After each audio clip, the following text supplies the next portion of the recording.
Join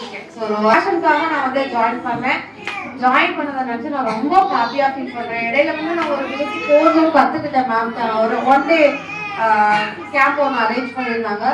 so அதெல்லாம் நான் அன்எக்ஸ்பெக்டடா இருந்தேன். ஆக்சுவலா அன்னைக்கு வந்துட்டு எனக்கு ஸ்கூல் இருந்தது. அதுல நான் ஓவர் இன்ட்ரெஸ்ட் ஆகிட்டு நான் அந்த ஸ்கூலுக்கு நான் வரலன்னு சொல்லி நான் லீவ் போட்டுச்சேன். ஸோ அந்த அளவுக்கு ரொம்ப இன்வால்மெண்டா பண்ணேன். ப்ரொஃபஷன் வேறையா இருந்தாலும் என்னோட பேஷனுக்காக நான் இங்கே ஜாயின் பண்ணிட்டு நிறைய விஷயங்கள் கற்றுக்கிறேன். கண்டினியூஸாக என்னால் கிளாஸ் போக முடியாது. பட் அதெல்லாம் டேக்கிள் பண்ணுற மாதிரி மேம் ரொம்ப டிரான்ஸ்பரண்டாக இருக்காங்க. ஸோ ஒரு ஃப்ரெண்ட்லி மூவ் கிடைக்குது. பட் மற்றவங்களோட நான் அந்த அளவுக்கு மிங்கிள் ஆக முடியல. ஸோ அதை நினச்சி நான் ரொம்ப சேடாக ஃபீல் பண்ணுறேன். நானும் ஒரு 10 years பேக் நிறைய பேசிக் கற்றுக்கிட்டேன். பட் அப்போ இந்த அளவுக்கு ஃபெசிலிட்டிஸ் கிடையாது. இப்போ நீங்கள் பார்த்தா எனக்கு அப்படியே கவுண்டா இருக்கு.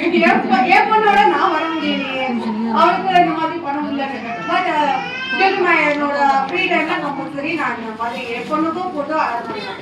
ஸோ எனக்கு டைம் கிடைச்சா கண்டிப்பாக அட்வான்ஸ் இங்கே பண்ணிட்டு நானும் இந்த மாதிரி என் குழந்தையோட ரேங்க் வாங்கணும்னு ரொம்ப ஆசைப்படுறேன். Thank you ma'am. சுஜாதா மேம் ரொம்ப ஃப்ரெண்ட்லி.